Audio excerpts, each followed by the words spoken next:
death, murder, manslaughter, and righteous killing. Not a light topic today, but it is part of our world. Therefore, as a Christian, I think it is part of our journey to wrestle with tough subjects, because we live in this world and people in this world need answers, should be able to come to Christians that have those answers. We should not shy away from something because it's difficult. But I think the very reason that it bothers us shows the glory and beauty of God. He writes His law on our hearts. I think we feel that deep down in a perfect world, a world before the fall of man, there would be no killing of men. And we know by the very existence of the death of man, something is off. And that should point us towards God, because we have a calling for something perfect. That right there is an argument for the existence of God and the goodness of God. We should realize that since it bothers us, that in a perfect existence it would not be a thing. The fact that God wrote a perfect law and man chose to break it bothers us. I heard a pastor that I listen to explain it in a way similar to this, not exact words, but you can have a perfect thing without corruption, but you cannot have corruption without first having the first perfect thing. You can have a law or a set of laws without there being crime, but you cannot have crime without there being a law to break. Doesn't mean it's the person who wrote the law's fault that the law gets broken, because if everybody obeyed it, everything would be good. But we don't. And the fact that we don't like that, the fact that that bothers us at all, is a point against evolution, a point against that we're just monkeys without a tail. We are not. We wrestle with things like truth and beauty and justice, and we should. There is no sin recorded in the Bible before the fall of man. And there is no murder in the Bible until we have Cain slaying Abel. Because God knows all things. He comes to Cain before. So the Lord said to Cain, "Why are you angry, and why has your countenance fallen? If you do well, will you not be accepted? And if you do not do well, sin lies at the door, and its desire is for you, but you should rule over it." But you probably know the story. Cain doesn't rule over his evil desires. He gives himself over to sin. Now Cain talked with Abel his brother, and it came to pass, when they were in the field, that Cain rose up against Abel his brother and killed him. And the Lord said to Cain, "Where is your brother Abel?" And he said to him, "I do not know. Am I my brother's keeper?" And he said, "What have you done? The voice of your brother's blood cries to me from the ground." And so we see human death and murder in the history of God and men. This is a little bit later in Genesis. Then the Lord saw that the wickedness of man was great in the earth, and that every intent of the thoughts of his heart was only evil continually. And he was sorry that he made man on the earth, and he was grieved in his heart. So the Lord said, "I will destroy man whom I have created from the face of the earth, both man and beast, creeping thing and birds of the air, for I am sorry that I have made them." But Noah found grace in the eyes of the Lord. And it's because of God's grace that we are here today. It goes on to talk about the genealogy of Noah, and then it says, "The earth also was corrupt before God, and the earth was filled with violence. So God looked upon the earth, and indeed it was corrupt, for all flesh had corrupted their way on the earth." Now likely you know the story of Noah, the 8 in the ark, and God's grace and how he saved them. Also part of the story, when Noah gets off the ark, God says, "Surely for your lifeblood I will demand a reckoning. From the hand of every beast I will require it, and from the hand of man. From the hand of every man's brother, I will require the life of man. Whoever sheds man's blood, by man his blood shall be shed. For in the image of God he made man. As for you, be fruitful and multiply, bring forth abundantly in the earth and multiply in it. Now because we find ourselves in this fallen world, death is a part of it, and murder has been a part of the human condition since Cain slew Abel. Killing is sometimes prescribed, that not all killing is murder. Now there can be a remedy for something that ideally would not need to exist. God does not delight in sin, and he does not delight that a man murders another. The prescription for that here laid out is the killing of that murderer. Whoever sheds man's blood, by man his blood shall be shed. For in the image of God he made man.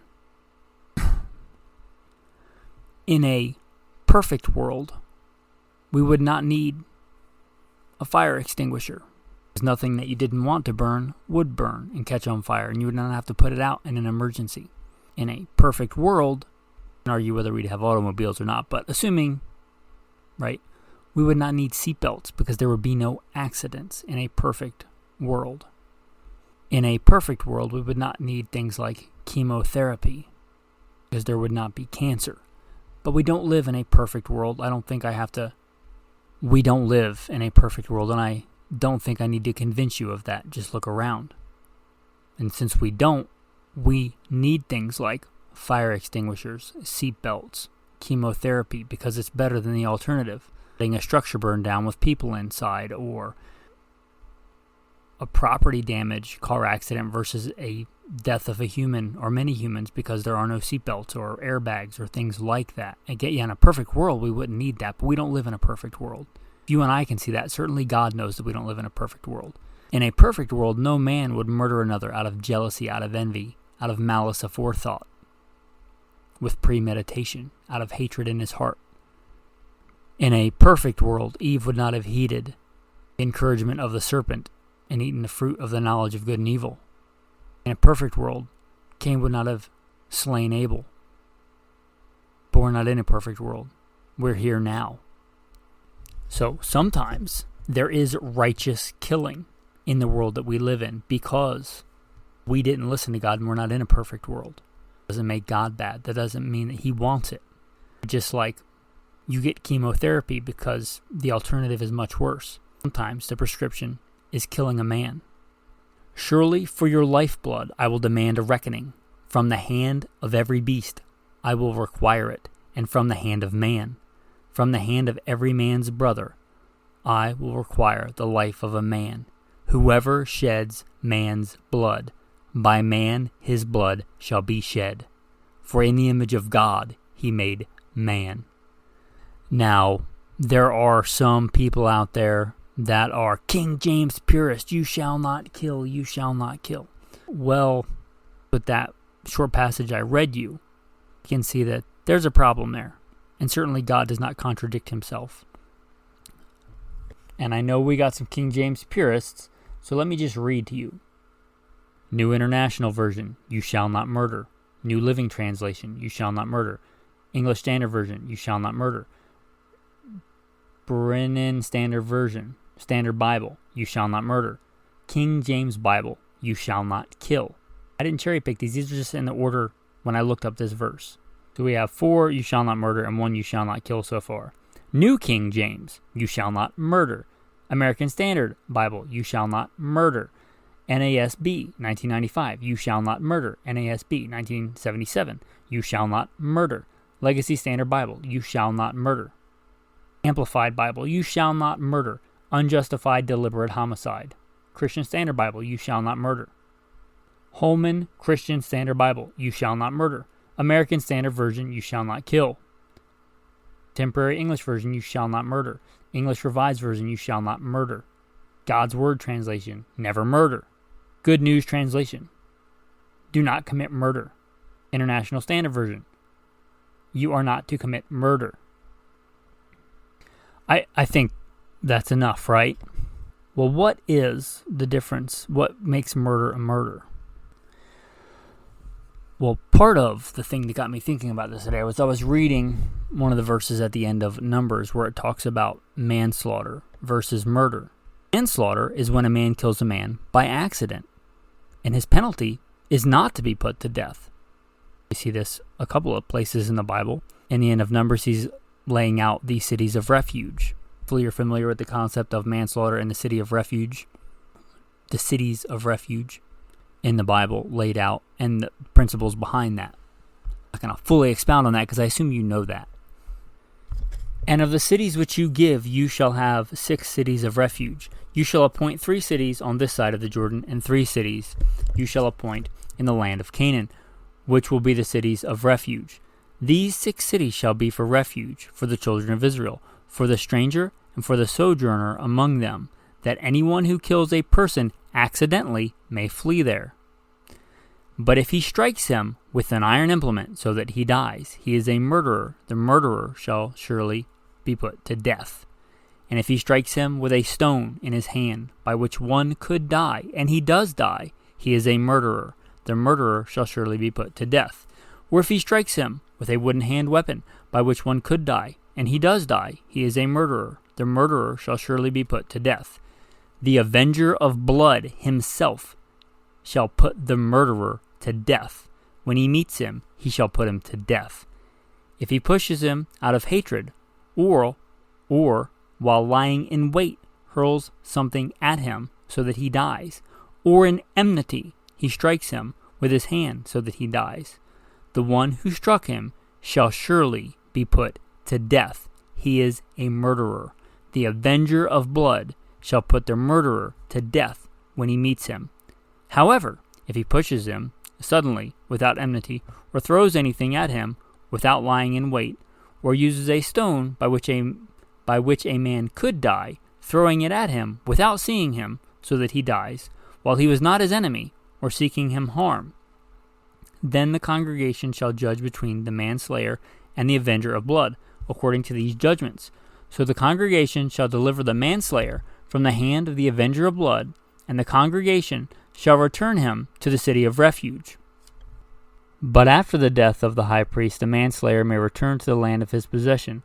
And these things shall be a statute of judgment to you throughout your generations in all your dwellings. Whoever kills a person, the murderer shall be put to death on the testimony of witnesses. But one witness is not sufficient testimony against a person for the death penalty. Moreover, you shall take no ransom for the life of a murderer who is guilty of death, but he shall surely be put to death. And you shall take no ransom for him who has fled to a city of refuge, that he may return to dwell in the land before the death of the high priest. So you shall not pollute the land where you are, for blood defiles the land, and no atonement can be made for the. Therefore do not defile the land which you inhabit, in the midst of which I dwell, for I, the Lord your God, dwell among the children of Israel. One thing I want to touch on here, it's not in the main scope of this, but you are supposed to have impartial justice. We say, and we're supposed to have in America, blind justice. Here, you shall not take money because somebody is a murderer so they won't be put to death. No, if they're a murderer, you kill them. There's no amount of money they can pay you so they don't die. It should not matter how much money they have. Right? It also is also written, you shall not be afraid in any man's presence. It also says you shall judge the small as well as the great. You should have an equal justice system, no matter how much money somebody has, no matter their position, no matter if they're a stranger or a native. The penalty is the same. The judgment is the same, no matter how much money they have. The judgment is the same. Moreover, you shall take no ransom for the life of a murderer who is guilty of death, but he shall surely be put to death. We see the prescription for somebody here, and we see some of the examples of murder, and we see a major difference. Killing a man because you hate him. Hate in your heart. Intent. Malice aforethought. Premeditation. We see that here as part of the recipe that equals murder. We also see here again, justice. You shall not pollute the land where you are, for blood defiles the land, and no atonement can be made for the land for the blood that is shed in it, except by the blood of him who shed it. Now, this doesn't mean that God likes death or wants death, but that's the prescription for murder. It's a prescription because we humans have sinned, and that's how you stop it. That's the penalty for something so egregious. Penalty for murder is death, so there is righteous killing. Again, in a perfect world, you wouldn't need that, but we don't live in a perfect world. It's how you deal with murderers. You kill them. Avenger of blood is not murdering him. He's not killing him out of hatred. He's killing him for justice' sake. And to not kill him would be not doing what God said to do. You shall separate 3 cities for yourself in the midst of the land which the Lord your God is giving you to possess. You shall prepare roads for yourself and divide into 3 parts the territory of your land which the Lord your God is giving you to inherit, that any manslayer may flee there. And this is the case of the manslayer who flees there, that he may live. Whoever kills his neighbor unintentionally, not having hated him in time past, is when a man goes to the woods with his neighbor to cut timber, and he swings a stroke with the axe to cut down the tree, and the head slips from the handle and strikes his neighbor so that he dies. He shall flee to one of these cities and live.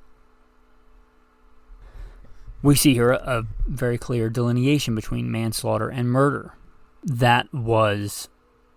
Now, if we look at Leviticus, we see other prescriptions where somebody is to be put to death. The man who commits adultery with another man's wife, he who commits adultery with his neighbor's wife, the adulterer and the adulteress shall surely be put to death. This comes right after Leviticus 19, and you probably know that there were no chapters or verses in the Bible until fairly recently. It just makes it easier to find stuff. In the very same part of the Bible, Leviticus 19, as we touched on it earlier, you shall do no injustice in judgment. You shall not be partial to the poor, nor honor the person of the mighty. In righteousness you shall judge your neighbor. You shall not go about as a talebearer among your people, nor shall you take a stand against the life of your neighbor. I am the Lord. You shall not hate your brother in your heart. You shall surely rebuke your neighbor and not bear sin because of him. You shall not take vengeance nor bear any grudge against the children of your people, but you shall love your neighbor as yourself. I am the Lord. Also, same chapter, the stranger who dwells among you shall be to you as one born among you, and you shall love him as yourself. For you are strangers in the land of Egypt. I am the Lord your God. You shall do no injustice in judgment, in measurements of length, weight, or volume. You shall have honest scales, honest weights, an honest ephah, and an honest hin. I am the Lord your God, who brought you out of the land of Egypt. Therefore you shall observe all my statutes and all my judgments and perform them. I am the Lord your God. So we see here, the prescription for adultery is death, because it's so egregious. Adultery is an egregious crime. Not lesser now because society doesn't seem to care about it. No, it's egregious. That's why Jesus says, the same God, if your eye causes you to sin, pluck it out. It's better for you getting cast into hell. That's how egregious lust can be. Coveting, adultery, it's an egregious sin. Punishment for it is worse than plucking out an eye if you don't check it. Again, God doesn't take any delight that anybody commits adultery, but when he does, the prescription for it is killing. And it's right in the same part in my Bible, the same opening of the pages. You shall love your neighbor as yourself. It's not loving to allow injustice. It's loving to want to promote a just, good, and fair society with the righteous punishments that God prescribes. If we look at Exodus 22, if the thief is found breaking in and is struck so that he dies, there shall be no guilt for his bloodshed. Another thing where killing is justified.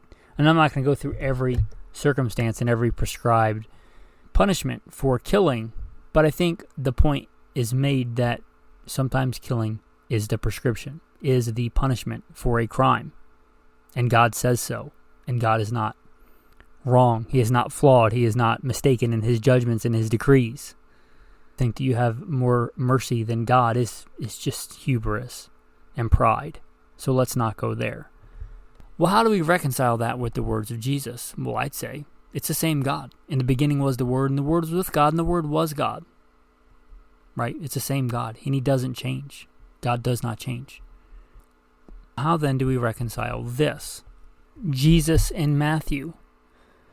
But I tell you, do not resist an evil person. But whoever slaps you on the right cheek, turn the other to him also. If anyone wants to sue you and take away your tunic, let him have your cloak also. We see this turn the other cheek verse here, and Jesus obviously said it, so it is true. How do we reconcile these things? The best explanation didn't come from me. Again, I listen to other pastors because I don't know everything, certainly. Mike Winger, Bible thinker, I don't agree with everything he says, but probably you shouldn't agree with everything I say. The only person you should wholly agree with is God, Jesus Christ.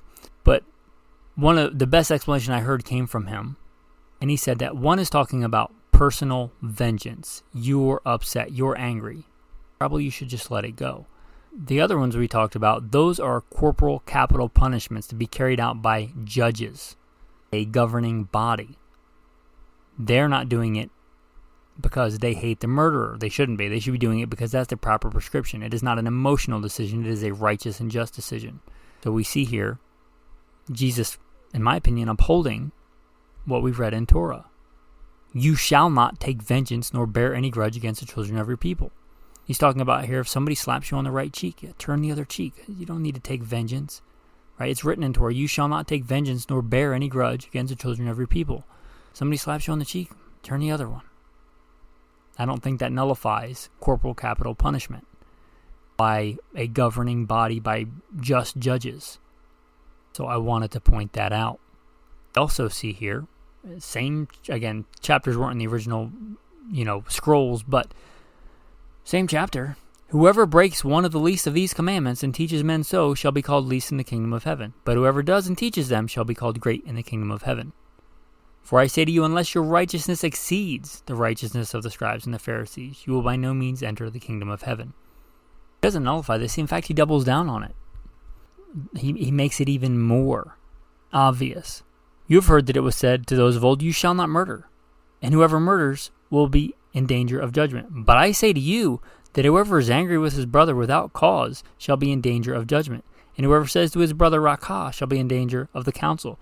But whoever says, you fool, shall be in danger of hellfire. It's even more strict. He's not doing away with it.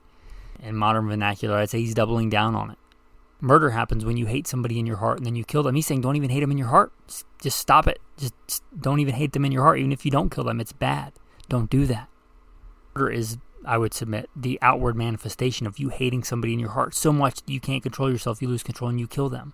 Don't hate them in your heart. Nip it in the bud. And back to Cain and Abel. Sin is crouching at this door, and its desire is for you. Sin lies at the door, and its desire is for you, but you should rule over it. That's God. You see God in Matthew. God, the Son Jesus, saying, you should rule over it. Even your thought sins, even hating in your heart. Don't even do that. Rule over that sin. Don't let it rule you. Don't harbor hate in your heart toward your fellow man. We also see throughout, and this is outside the scope of this, we see much killing prescribed by God in warfare in the Bible. Many, many times, which many call the just war theory. So there are other times when God prescribes killing. The just war is kind of outside the scope of this discussion, but that is another instance of just killing and just warfare. We see many of the mighty men in the Bible. They're warriors, and they're killers. David killed. One time we know that he killed. It was not righteous. It was murder.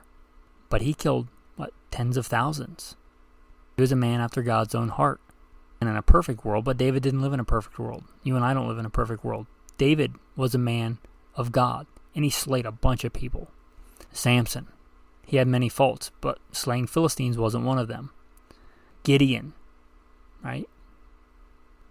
Joshua. These were warriors. These were killers. Many times, talking about the egregiousness of sin like adultery, like murder, one of the reasons God prescribed the killing in war was so that the people would not be led astray to the harlotry to which their own hearts and minds were inclined to follow after other gods. Because that, like Jesus said, it's better to pluck out your eye than go into hellfire. Imagine the state the world would be in if they abandoned the one and only true God for stupid pagan idols, which is likely what would have happened if they had not slain those people. If we see the story of Phineas, there was one of the people that came out of Egypt in the Exodus. This is during the time, if you're not familiar with Balaam and the donkey, and the kings sends down foreign women to seduce the Israelite men, to pull them away from God because they're pagan women. Well, that didn't go well. God himself brought a plague on the people. Why? Better than the alternative, letting them run away with foreign women. But we look at Phineas. Well, first, how about this passage? So Moses said to the judges of Israel, "Every one of you kill his men who were joined to Balaam of Peor."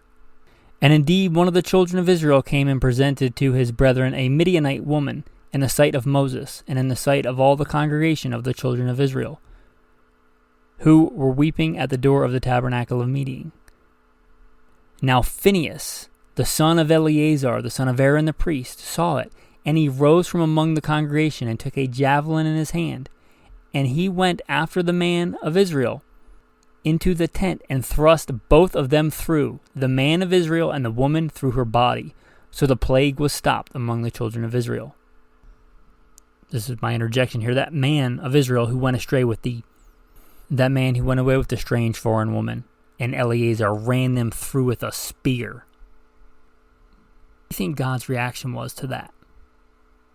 And those who died in the plague were 24,000. Then the Lord spoke to Moses, saying, "Phinehas, the son of Eleazar, the son of Aaron the priest, has turned back my wrath from the children of Israel, because he was zealous with my zeal among them, so that I did not consume the children of Israel in my zeal. Therefore say, behold, I give to him my covenant of peace, and it shall be to him and his descendants after him as a covenant of an everlasting priesthood, because he was zealous for his God and made atonement for the children of Israel." It was better for Eleazar to run through that man who went after that strange flesh and that woman and just kill them, rather than have all the people perish, going after false gods. Just an interjection there for the young men out there. Be careful going after strange flesh. It's not worth your eternal soul. Better to pluck out your eye. Also, I didn't plan it this way. Getting back to the "you shall not murder" commandment in the 10 Commandments. You shall not murder in Exodus 20. Also, hopefully you know the first 2 commandments. I am the Lord your God, who brought you out of the land of Egypt, out of the house of bondage. You shall have no other gods before me. You shall not make for yourself a carved image, any likeness of anything that is in heaven above, or that is in the earth beneath, or that is in the water under the earth. You shall not bow down to them, nor serve them, for I, the Lord your God, am a jealous God, visiting the iniquity of the fathers upon the children to the 3rd and 4th generation of those who hate me, but showing mercy to thousands to those who love me and keep my commandments. It's part of the 10 Commandments, along with you shall not murder. You'll find that in Exodus chapter 20, the 10 Commandments. In Exodus 32, guess what happens? The people don't heed those commandments. When Moses goes up to the mountain for 40 days and he comes down, what does he find but people worshiping the golden calf, an idol? Now it was as soon as he came near the camp that he saw the calf and the dancing. So Moses' anger became hot, and he cast the tablets out of his hand and broke them at the foot of the mountain. Then he took the calf, which they had made, burned it in the fire, ground it to powder, and he scattered it on the water and made the children of Israel drink it. So we see here the golden calf. Right after this, we see these instructions.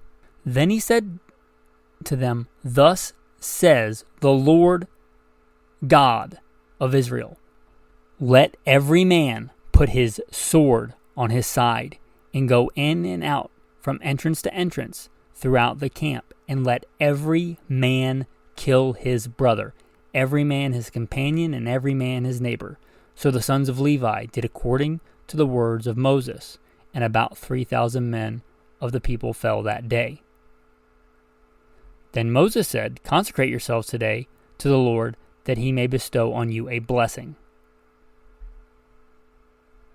Okay, so we see right after, not right after, but in the same book, you shall not murder, we see the Lord says for the Levites to take up swords and murder their brothers. Why? Because they went after worshiping false gods, idolatry.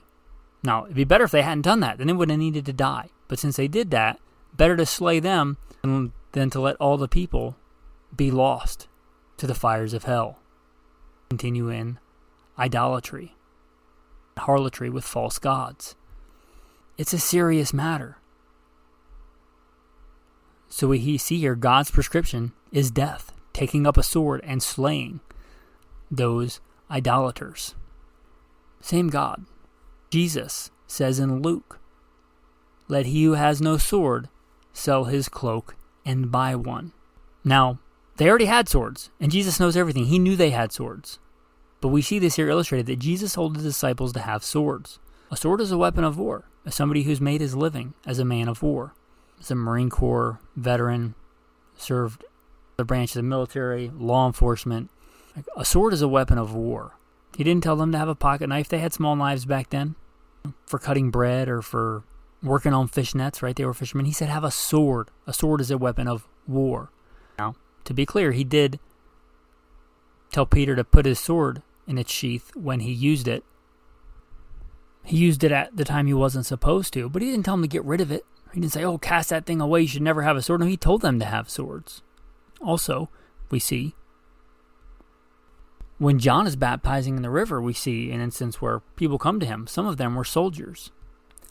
Likewise, the soldiers asked him, saying, "And what shall we do?" So he said to them, "Do not intimidate anyone or accuse falsely, and be content with your wages." Okay. Those are great instructions. He doesn't tell them to stop being soldiers. He doesn't tell them to cast down their swords. So we can chew on that theologically. And I guess in concluding this sermon, there's a lot more that goes in. It's a big topic, and it's a weighty subject. It's a heavy subject, which is kind of how I want to close this. Taking a human life is a heavy matter. Human life is precious to God. That's why it's such an egregious sin. Why the punishment for a lot of these things is death. Your eternal soul, you're more than just a body. God cares for your body. He cares for you, all of you. Part of that is your eternal soul. The most important part of that is your eternal soul. There are worse things than dying. But human death, the death of a human body, taking a life like that, is a weighty, weighty matter. And although it's sometimes the prescription, it should never be taken lightly. With that, thanks for listening, and have a blessed day.